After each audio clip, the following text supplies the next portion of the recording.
Estava falando sobre uma entrega sem reservas. Tem um texto tremendo, maravilhoso, né, da palavra de Deus, que está aqui no Evangelho de Lucas, no capítulo 23, versículos 44, 45, 46 e 47, está escrito assim: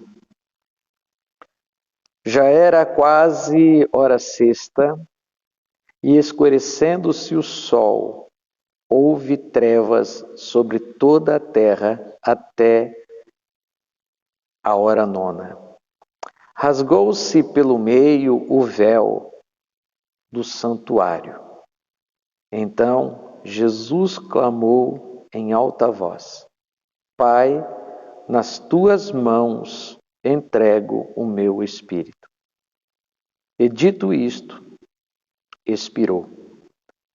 Vendo o centurião o que tinha acontecido, deu glória a Deus, dizendo: Verdadeiramente este homem era justo. Aleluias.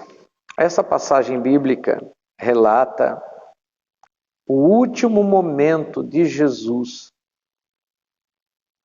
na cruz do Calvário.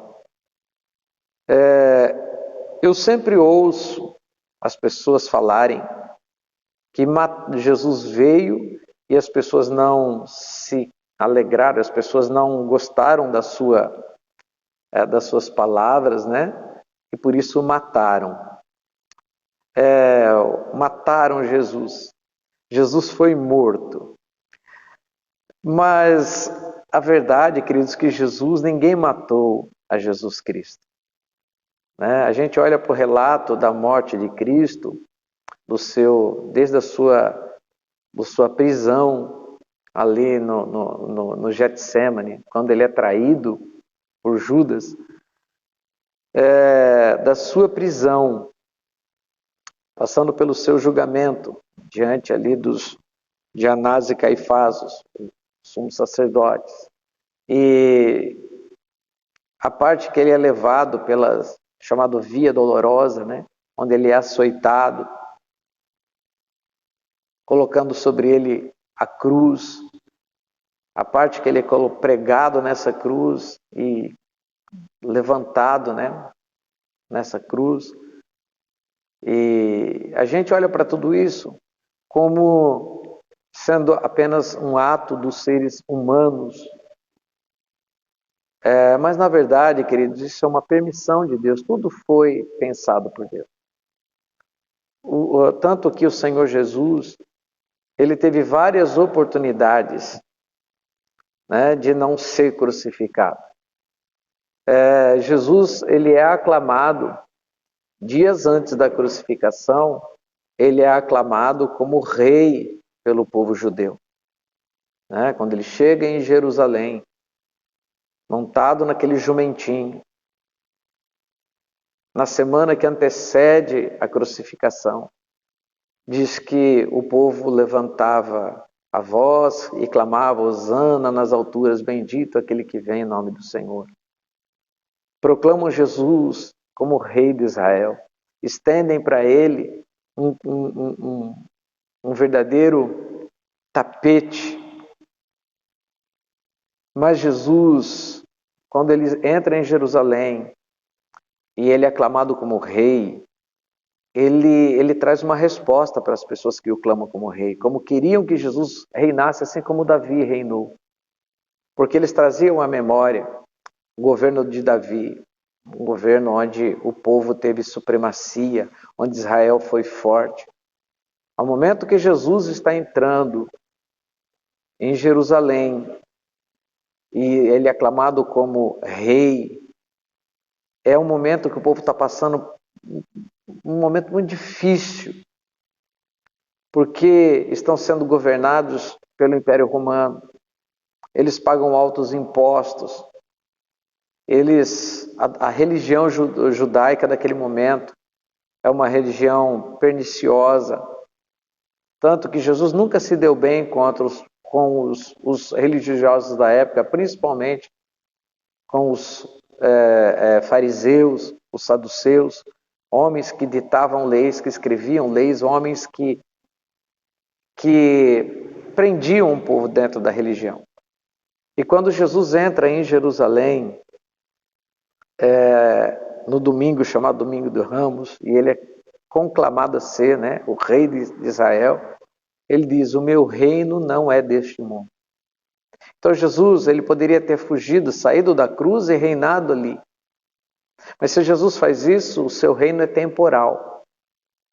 Pois assim como Davi, Salomão, Ezequias, ou os outros reis como Manassés, entre outros, reinaram. Uns fizeram o que era certo aos olhos do Senhor e outros não. Todos eles passaram. Porque todo governo humano passa. Bom ou ruim, ele passa. Os governos passam. Os governantes morrem. Alguns deixando um legado, outros que a gente nem prefere falar da sua história. Se Jesus tivesse aceitado entrar em Jerusalém e ser proclamado rei de Israel naquele momento, ele não iria para a cruz. Se ele não fosse para a cruz, não haveria oportunidade de salvação, nem para mim e nem para você. Então, quando dizem, prenderam Jesus, julgaram, condenaram Jesus, durante o julgamento ele podia ter se defendido. Ele poderia ter ido parar em qualquer prisão por aí, mas não teria sido condenado à cruz. Não, mas era um plano de Deus que Jesus morresse na cruz. Então ele foi permitindo que tudo isso acontecesse. E quando Jesus está lá na cruz do Calvário, Jesus, a gente olha para ele como que crucificaram. Não, ele permitiu-se se crucificar. E aí dizem, mataram Jesus. Na verdade, ninguém matou Jesus. Ele se entregou. Entregou como uma oferta agradável a Deus por nós. Vamos nos recordar que em toda a lei judaica, todo o tempo que precede Jesus, o sacrifício de animais era a única forma de haver expiação pelos pecados. Era pelo sangue de um animal puro e inocente que se fazia a expiação pelo pecado. Lembre-se que Noé, quando ele recebeu a ordem de levar para a arca um casal de cada animal do mundo, que tivesse no mundo, Deus mandou ele levar alguns exemplares a mais daqueles que eram, primeiro, que serviriam para alimento. Porque Noé não passou 40 dias e 40 noites na arca com a sua família sem se alimentar. Então, alguns animais serviram de alimento puro para Noé e sua família. Outros Deus pediu para que fizesse sacrifício quando descesse da arca. Ao descer da arca, ao voltar em terra seca, todos os animais que foram levados, os seus casais, eles voltaram à terra. É engraçado, né? Porque Deus poderia ter eliminado todas as cobras, as peçonhentas principalmente. Deus poderia ter se livrado de alguns animais que, para nós, são animais que são incômodos, mas não. Deus pediu que levasse para que eles continuassem a procriar-se, porque tudo tem um propósito. Mas aos animais que Deus mandou levar, que eram puros e que serviam de alimentos, o Senhor mandou levar alguns a mais. E quando volta-se à terra seca, Deus pede, ou Noé sacrifica esses animais a Deus, como um ato de pedido de perdão. Então todo o sangue do animal Lá no Antigo Testamento, todo animal era sacrificado como uma oferta a Deus por causa do pecado da família, né? Quando Jesus chega no templo e encontra os vendilhões ali no templo fazendo comércio, vendendo pombos, principalmente pombos, né, que era mais fácil de ter, vendendo, fazendo um grande comércio ali no templo, Jesus se revolta com isso. Porque as famílias iam para sacrificar e muitos deixavam para comprar o animal lá na hora, sendo que eles deveriam separar na sua casa e levar.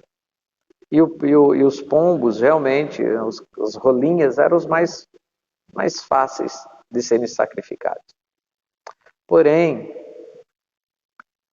Jesus ele termina toda essa sessão de sacrifício quando ele entrega-se a si mesmo na cruz para morrer no nosso lugar.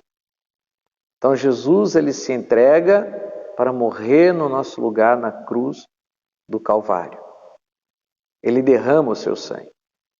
Então deixo bem claro aqui, ninguém matou Jesus. Não, ninguém tinha poder para matá-lo. Ele se entregou. Então diz aqui a palavra, né, que eu li agora há pouco. Então clamou Jesus em alta voz: Pai, nas tuas mãos eu entrego o meu espírito. Eu entrego. Quando Jesus estava dizendo eu entrego, eu estou ofertando o meu espírito por causa dessas pessoas. Uma oferta de amor. E Deus recebeu essa oferta. Essa oferta Deus recebeu como o preço do sangue. O sangue que estava sendo derramado sobre todas as pessoas. E esse sangue, ele continua tendo valor até o dia de hoje. Até o dia de hoje. Jesus diz, feliz vocês que viram, mas bem-aventurados aqueles que não viram, mas que não puderam ver e que não verão, mas creram. Por causa da entrega total de Jesus Cristo na cruz do Calvário, nós hoje temos o direito, o poder de sermos salvos da morte eterna. Pelo sangue de Jesus Cristo, nós temos a redenção.